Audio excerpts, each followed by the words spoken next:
there, fellow space travelers. I'm Han Solo, and today we'll be diving into the PyBricks universe. Buckle up, because we're about to embark on an epic adventure with the PyBricks DriveBase class. Imagine this, my friends.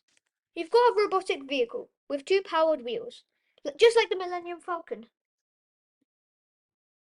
And guess what? It's called the PyBricks DriveBase. It's got all the bells and whistles. Well, maybe not actual bells and not actual whistles, but you get the idea. So now let's break it down, like we're decoding secret rebel transmissions. The left motor and the right motor are our trusty droids, R2-D2 and BB-8, if you will. They're the ones powering those wheels.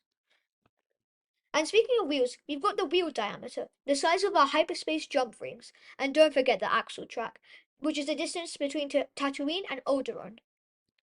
Positive distance, radii, drive speeds? We're talking about zooming through asteroid fields here. When it's positive, we're blasting forward like the Millennium Falcon at light speed. Negative? Well, that's our reverse thrusters. Watch out for the space slugs. And angles? Oh yeah, there are hyperspace turns. Positive angles means we're doing a Kessel run in less than 12 parsecs. Yeah, Chewie, you heard me right. Negative angles? Well, that's when we're dodging TIE fighters spinning like crazy. Remember, when viewed from the top, positive means clockwise, like winding up a blaster, and negative means counterclockwise, like uncoiling a Wookiee's fur. Got it? Good.